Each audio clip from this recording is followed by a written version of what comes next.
చిన్న చిన్న ఏమన్నా ఉంటే వెంటనే వితిన్ సెకండ్స్లో ఇది అని చెప్పేవాను. ఇంకొకటి కూడా చెప్తానండి. మన రాంప్రసాద్ గారిది ప్లస్ దేవిది రామ్ సరే అండి. దేవి గారు యాక్చువల్లీ దీనికి 14 days 15 daysలో చేశాను అని చెప్పి చాలా సింపుల్గా చెప్పాడండి. ఆ 13 days యాక్చువల్లీ నేను చెన్నైలో ఉండి తనతో పాటు తనని పొరపాటును కూడా వన్ డే కూడా నిద్రపోనీయకుండా చేయించి ప్రీమిక్స్కి ఫైనల్ మిక్స్కి బేసిక్ అసలు బయటికి రాడండి. తను మనకు వదిలేసిన తర్వాత అయిపోద్ది. తీసుకొచ్చి ప్రసాద్ ల్యాబ్లో పడేసి 52 hours పాపం. అది రాంగ్ ఇన్ఫర్మేషన్. ప్రతి సినిమాకి నా ఫస్ట్ సినిమా ఇప్పుడు వరకు ఫైనల్ మిక్స్ అయ్యే వరకు నేను థియేటర్లో ఉంటాను. ఎందుకంటే అది నా జాబ్. రానంటే అది మళ్ళీ తప్పు అయిపోద్ది. ఇంపాసిబుల్. ప్రతి సినిమాకి నేను ఉంటాను. ప్లస్ ఇంకోటి అన్నారు 13 days ఆయన నాతో లేరు. అంతా ఆర్ఆర్ చేసిన తర్వాత లాస్ట్ సెకండ్ హాఫ్ జరుగుతున్నప్పుడు 2 days 3 days వచ్చారు. అంటే సార్ రండి చూసుకోండి అన్న. వచ్చి ఆయన కూడా నా డిస్కషన్ రూమ్లో కూర్చొని ఇంగ్లీష్ సినిమాలు చూసుకుంటున్నారు ల్యాప్టాప్లో. అంటే ఇది ఎందుకు నేను చెప్తున్నానంటే నేను చేసేసరికి గొప్ప కోసం కాదండి. నాతో పాటు చాలామంది వర్క్ చేశారు. వాళ్ళ క్రెడిట్ వాళ్ళకి ఇవ్వాలి. అలాగే నా రీరికార్డింగ్ అంటే ప్రాణం. ఆయన సినిమా ఎక్స్ట్రాడనరీగా తీసాను, అందులో డౌటే లేదు.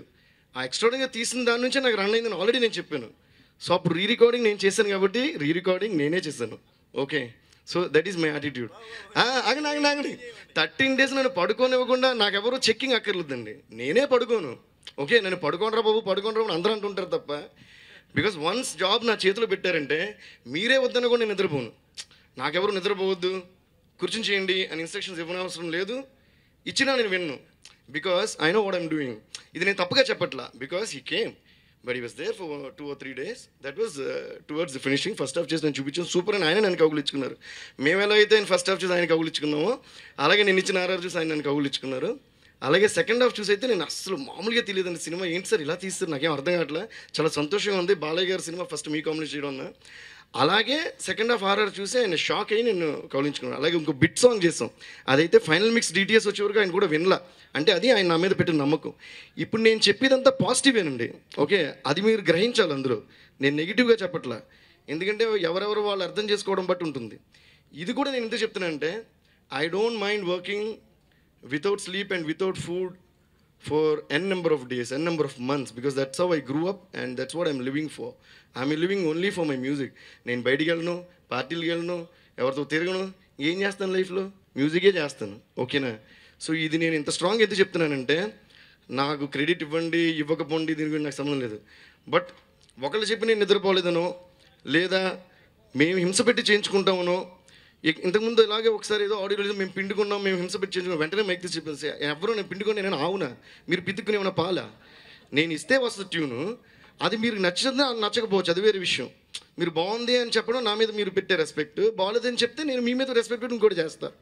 అలాగే ఓం శర్వాణి రుద్రాణి పాట ఒక ట్యూన్ ఇచ్చా, దేవి గారు బాగుంది బట్ ఇంకా బెటర్గా చేద్దామన్నారు. అయ్యో తప్పకుండా సార్ ఇంకో ట్యూన్ ఇచ్చిన వెంటనే ఆయన నా మీద పెట్టే రెస్పెక్ట్ నమ్మకం ఎటువంటిదంటే 2 ట్యూన్స్ సూపర్గా ఉన్న దేవి గారు ఏది మీరే సెలెక్ట్ చేయండి అన్నారు. అయితే నాకు ఫస్ట్ ఓకే సార్ అయ్యో సూపర్ అండి అన్నారు. అలా లిరిక్స్ రాసేటప్పుడు రామ్జోగి గారితో ఏమన్నా చెప్తే ఆయన లిరిక్స్ వినరు. దేవి గారు మీదే ఫైనల్ డెసిషన్, మీరు ఏం చెప్తే అది నాకు నచ్చుద్ది, మీరు డిసైడ్ చేయండి. అప్పుడు రామ్జోగి గారు చెప్పారు సార్ మన మీద ఇంత నమ్మకం పెట్టారు సార్ డైరెక్టర్ గారు, మనం కొంచెం ఒడి దగ్గర పెట్టుకుని పని చేయాలని జోకులు కూడా వేసుకున్నాను ఆయనతో.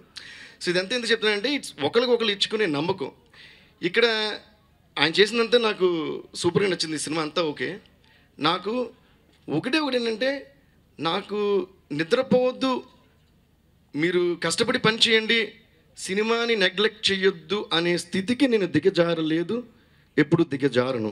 Because cinema is my first passion, music is my first love. So nobody needs to instruct me how hard I should work, because I have come to this position only by hard working and I will always stay like Jagadguru చెప్పిన I will always stay in your hearts because I'm sincere and I'm hard working. ఇప్పుడు నేను చెప్పేదంతా నిజమని మీ ఫేస్ల మీద మీ lips మీద కనిపించే smile చూస్తే నాకు తెలుస్తుంది. ఎందుకంటే నేను ఎప్పుడు నిజమే మాడతాను. Thank you so much sir.